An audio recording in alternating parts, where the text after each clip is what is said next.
Tinubu is making corruption cool again. The boys are back in town by Lawson Akigbe, Gilbert Chagori, Sani Abacha, Abubakar, Atiku Bagudu, Bola Ahmed Tinubu.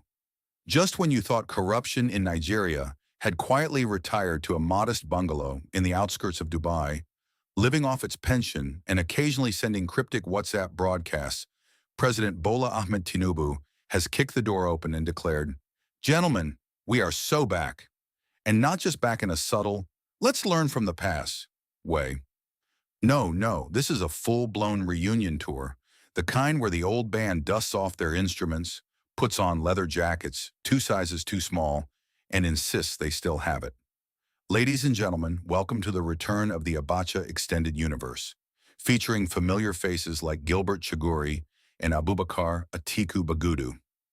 Yes, those Abacha boys, the original cast, the veterans, the legends, the men who treated Nigeria's treasury like a Black Friday sale. Everything must go. You have to admire the confidence. While other countries are busy innovating in technology, renewable energy, and artificial intelligence, Nigeria is boldly pioneering a new frontier: nostalgia corruption.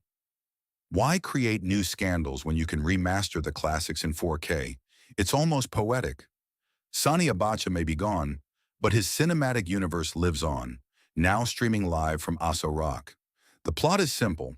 Assemble the old crew, sprinkle in some new titles, and rebrand it as Experience. After all, why call it baggage when you can call it expertise? In Tinubu's Nigeria, corruption is no longer a bug. It's a feature. It's not something to be quietly denied. It's practically being reintroduced with a red carpet and a brass band. Somewhere, a young Nigerian is watching this unfold and thinking, so this is the career path they didn't teach us in school. Let's be honest. This isn't governance. It's a reboot.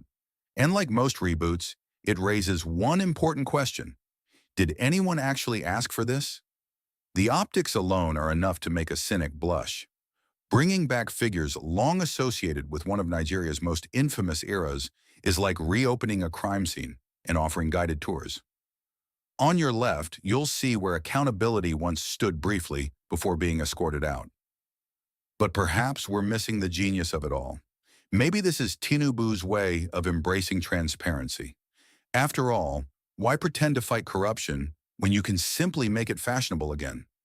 Why hide it in the shadows when you can give it a front row seat? In a strange way, it's refreshing. There's no ambiguity, no mixed signals. Just a clear, unapologetic message. The old rules still apply, and the old players are still in the game. And what a game it is. For a country filled with young, ambitious citizens trying to navigate an increasingly difficult economic landscape, this grand reunion sends a powerful signal. Unfortunately, not the kind you'd hope for. It tells them that in Nigeria, history doesn't repeat itself. It gets promoted.